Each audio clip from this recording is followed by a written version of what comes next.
What's on, everyone? Jeremy here from the Quartering. I hope you're having a wonderful day, a peaceful day, an uneventful day, I suppose I would say. I'm a poet and I didn't even know it. Anyway, wait, I can't stop. I can't stop rhyming. Okay, anyway. We were talking about this in the Discord, and, people are just really vile out there. And maybe people will call me a simp for this, but I wanted to make this video because I wanted to point out just how removed from normal human emotions the left is. Like, they don't just like disagree with us. They hate us. And they are so consumed by their hate that it's just so weird. And I thought maybe I would share a personal story. I feel like I've shared this story on the channel before to help illustrate just how evil and vile these people are. Let's get to it. By the way, definitely make sure you join our Discord. We've got, starting October 1st, we've got a pumpkin carving contest and a costume contest.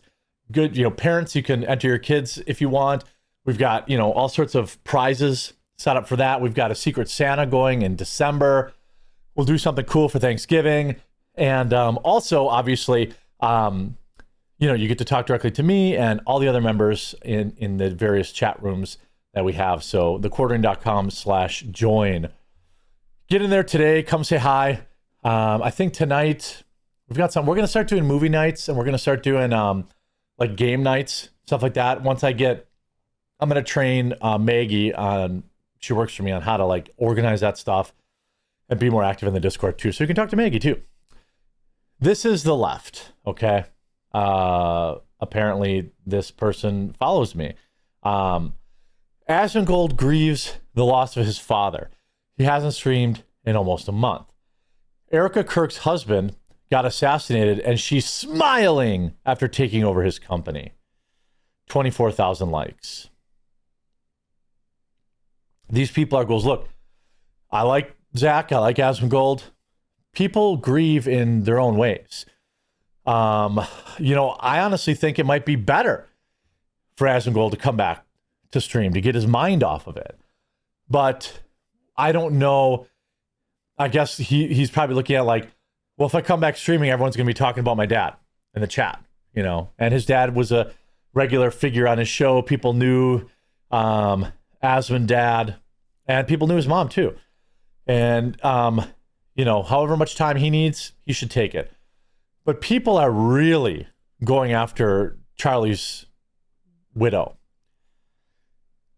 Charlie, so how long are you allowed before you're allowed to smile?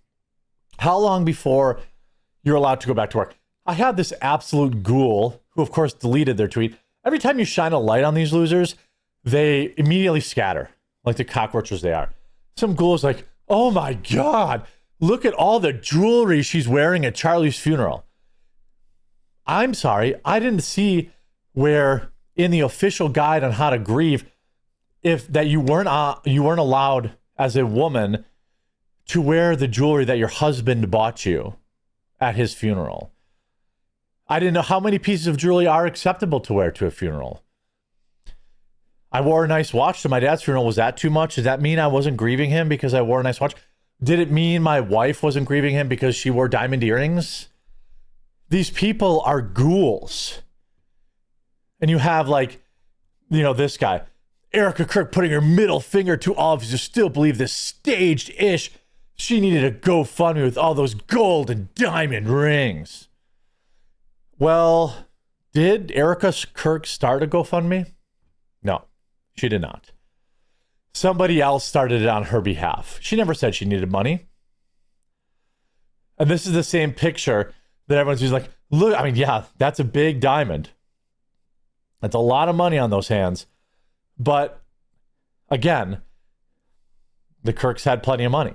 And now we have people transvestigating Erica Kirk, saying she's a man, even though she gave birth to 2 children. Now we have people saying, well, she's a man and she's a Jewish honeypot, that she was arranged marriage with Charlie. Can you leave this woman alone? By the way, when I quote tweeted this loser, made fun of him, guess what they did? Blocked me. These people live. I mean, this person also believes Riley Gaines is a man. But like, I quote tweeted and made fun of him. Guess what they did? Oh, they turned off comments. They turned off comments on that. They didn't block me, but they turned off comments on that. I mean, can we give this woman some peace? Erica Kirk seen smiling, makes announcement on rare Charlie Kirk show appearance. Let me share something. Again, here's the Jezebel paid a witch to curse Erica Kirk, and it so bothered her that she called her pastor to her home in the middle of the night. These people were harassing her on a level that really almost nobody could ever comprehend. They were harassing her, like they were causing serious emotional strife for a woman whose politics they disagree with. And instead of just like working with regular everyday people or people they agree with, no, they spend their time doing crap like this. That I'm the witch who cursed Charlie Kirk. I want to speak to her directly because she deserves. No. How about no clout chasing, you effing loser? Why doesn't she just telepathically shoot her a message? It seems easier than overpowering God and assassinating somebody. The truth of what? There are good things. Elon Musk retweeted Erica Kirk saying go to church. These are a deaf person. I see Erica Kirk using the I love you handshake. It made me nauseous. Why are these people? Here's another one, 20,000 likes. When a man loses his wife versus Erica Kirk, she's not allowed to smile. How long before she's allowed to smile? I'm going to share something that probably a lot of you have gone through because I know my viewers generally are around the same age as me, maybe skew a little bit older. Everybody posting this stuff has never lost anybody close to them in their life. I can guarantee you that. And I can also probably guarantee you that they don't have anybody close to them in their life because they are sociopaths. They are demonic. The day my dad passed away, I received a call. Mom, if you're watching this video, I know you watch my videos, don't watch the rest of this video. I get a call, 5 o'clock in the morning. It's my mom. She's hysterical. I go to their house. There's my dad, dead on the floor.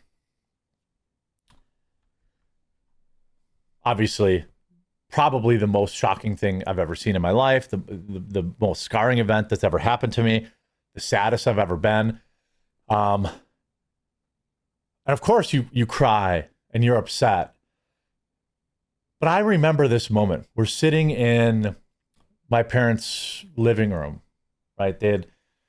You basically, I don't know if this is normal, but a cop comes to the scene and sits with you. Maybe that's just something because we live in a small town. But there was a sheriff there until they had taken my dad away. Then he left.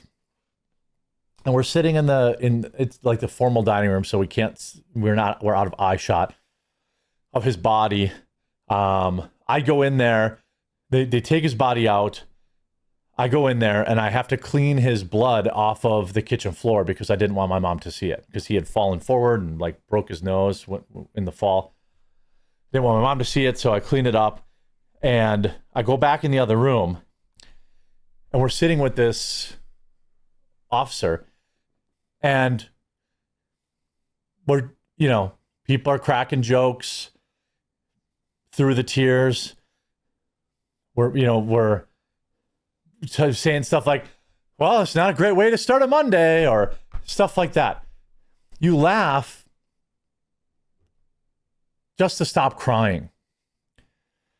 By 8 o'clock, well, I didn't cry that day. I didn't cry for maybe a week or two, and then it just hit me. And that's what people told me. They're like, you probably aren't going to process it right away, and then suddenly something's going to happen, and it's going to just hit you like a ton of bricks.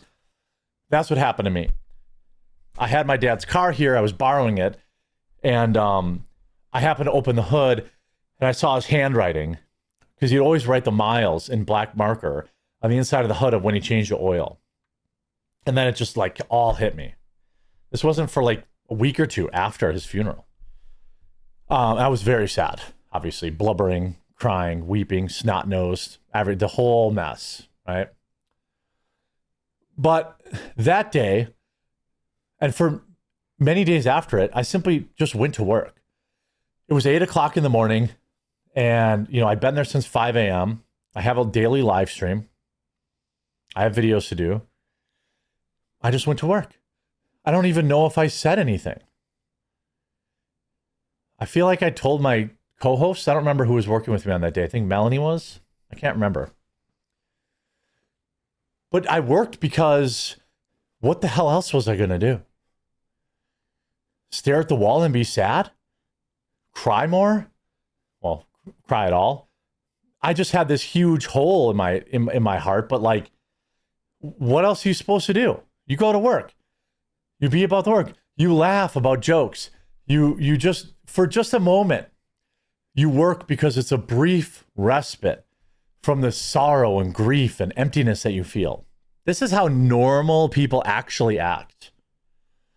I guarantee you the comments will be full of people saying, "Yup, I went to work the day my, dad passed away, or my, maybe it'd be different for a wife, but it wasn't the same day for Erica Kirk either." And yeah, you smile because you compartmentalize and you put it away. Yes, maybe some people are inconsolable and they're on the floor blubbering and crying in a ball all day long. Maybe that is true for some people. But a lot of other people, you just have to go about your business because, first of all, no one else is going to do the work for you. Second of all, like, it gives you a break. And people attacking Charlie Kirk's widow because she had dared to smile, because she dared to get back to work. Did you ever think that maybe Erica Kirk went back to work because she sees that as a way to be close to her husband?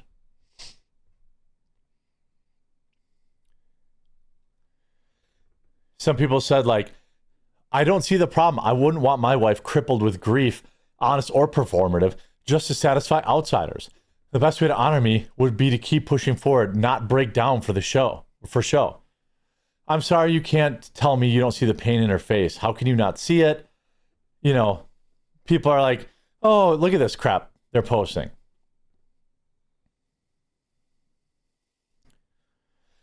And like, she's sad. You can still smile. You can still go to work. People grieve differently. And like, for people to like use this as a mode of attack, or you're this witch and you're like, I want some clout. You scared this woman so bad she had to call her pastor in because she was afraid that something bad was going to happen, something demonic was going to happen to her. But now you want clout? I'm the witch that did. These people are all they are inhuman. They're 100% incapable of having human interactions, human emotions. They hate you. And I want everyone to remember that. And I want you to ignore them. These people's minds will never be changed. We're talking about really a small percentage of the population. There's way more people who are center left, who are open to ideas, who maybe vote differently than you, but don't hate you like these losers do. These people are ghouls. Mr. Obvious writes, that's because she's made it her life's mission to continue Charlie Kirk's work. I know this isn't something you half-bit losers would understand, but to do good work means working for a greater purpose than yourself. Instead of criticizing others, maybe do something with your life. And I'll leave it with that comment from Mr. Obvious.